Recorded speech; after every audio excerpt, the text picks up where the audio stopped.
Hello everyone, welcome. So today I will be looking at the differences between the brand new Panasonic MZ2000 and the LG G3. These two TVs are coming with the latest MLA technology, which makes the TVs incredibly bright. They both can almost get to 2000 nits in terms of the brightness output. I do not think you would need more than that for any OLED TV. That's just an incredible brightness output that should be impressive for a lot of users to enjoy their content. But then again, there are differences between these two TVs that you should know, because if you really want to get the best out of the TVs, you need to know what you want, and then you go for one of the two. First of all, the MZ 2000 comes in three sizes: 55, 65, and 77 inches, whereas the G3 comes in four sizes. You get it in 55, 65, 77, and 83 inches. So if you're someone that wants a larger OLED TV, you would look at the G3 because you have that option. Another thing again is the fact that the LG G3 doesn't come with a stand, at least right out of the box, which is a bit of a problem for me in general, and not just me, but I think a lot of consumers will have that problem because the G3 is made in such a way that they want you to mount it on the wall. They just do not feel like it was a necessity for them to put that stand for you to just have it on your TV stand in your living room just like that. They want you to mount it on the wall. But the MZ2000 comes with a stand. It's almost like every other standard TV out there. Um, and that's something that is very, very, very, very nice, because you wouldn't want to force people to go and spend $150 to $300 to buy a TV stand. People don't like to do that. Another thing again is their support for so many features, which I will go over now.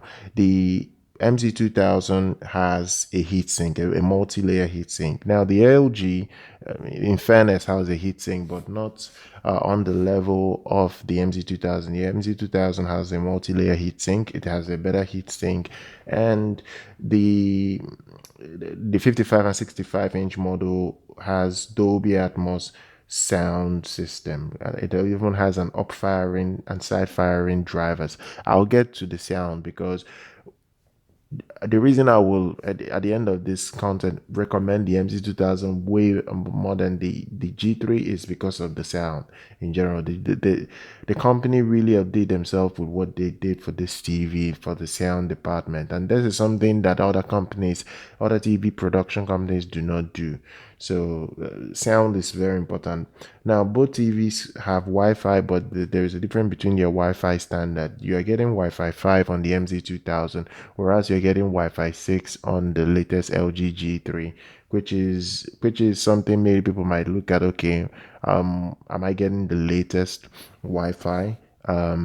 You are technically, you're gonna get the latest Wi-Fi 6, which I think a lot of people would be happy with.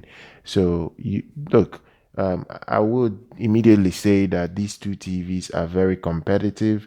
They're very competitive for they're very competitive, but then again, there are some a little bit more differences that will make it worthwhile for you to get the MZ2000. Another thing you have to look at is the fact that you are getting um, a twin tuner on the MZ2000. You won't have that on the LG G3. You're not going to have that twin tuner on the LG G3, which is very important for a lot of people.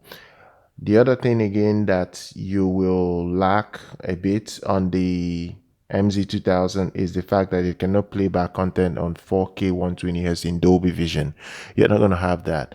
But what you will have is that it can do that 4K 120Hz in just your standard HDR10. Yes, the LG brand, the LG G3 can do both in Dolby Vision and HDR10, but it depends on you. If you game a lot and you game in Dolby Vision, you might be tilted towards the G3 because the G3 can do that, especially even game. It can even game in 4K 120 and Dolby Vision with ease, without even breaking any sweat. And there is filmmaker mode on both TVs, so you're not gonna lack in that department. Both TVs have filmmaker mode support. The only thing that you will lack on the MZ2000 again is is quick media switching. You're not going to get that QMS that a lot of people need on their TV. You will have that on the G3. Quick media switching is on the G3. But then again, let's get to the nitty gritty, which is sound. Now, I understand the MZ lacks some things that the G3 has in features, but one thing it is by far better than the LG in that department is the sound that it has. This TV, for me, I think is the first ever regular consumer grade TV that's coming with a 5.1.2 channel 160 watt sound system. It processes Dolby Atmos with flawless ease. It has side firing and up firing drivers. So this TV is going to be a wonderful TV for you to buy. Not only that, this TV is the first TV I think that comes with a subwoofer connection. I don't think I've ever seen any TV coming with a subwoofer connection. So you can connect it to your subwoofer if you choose to do that. There's a subwoofer output at the back of the TV, and you're good to go. You can hook up your mini 10-inch sub, and the TV speakers will handle the rest of the dialogue.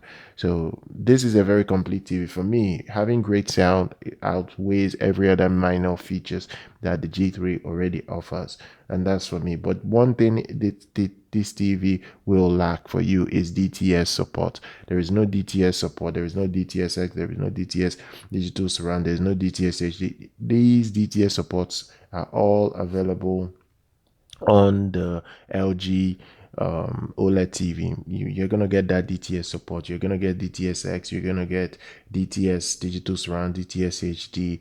They're all here. You're not going to have that. You're not going to have that on the Panasonic MZ2000, which is a bit of a problem for a lot of people, because they would want, they would want their TV to have DTS support. So you're not going to have it on the Panasonic MZ2000. But one thing the Panasonic again has that the LG doesn't have is HDR10 plus. You're getting HDR10 plus, and not only that, you're still getting Dolby Vision. In fact, the MZ2000 supports Dolby Vision, HDR10 plus, HDR10, and HLG. The only thing you get on the LG G3 is Dolby Vision. You still get your regular HDR10 and HLG, but you're not going to have HDR10 plus.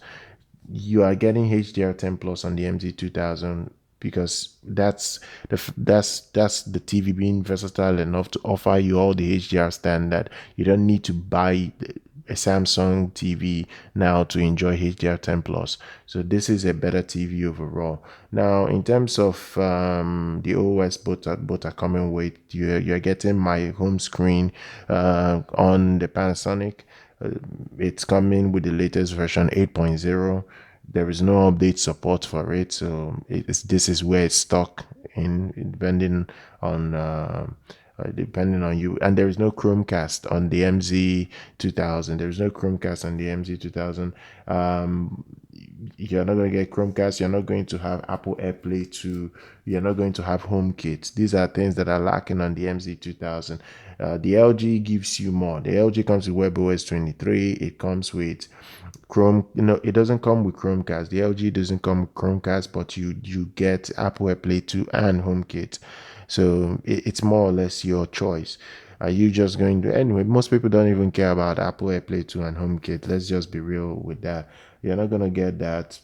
The LG has support for HBO Max and Hulu.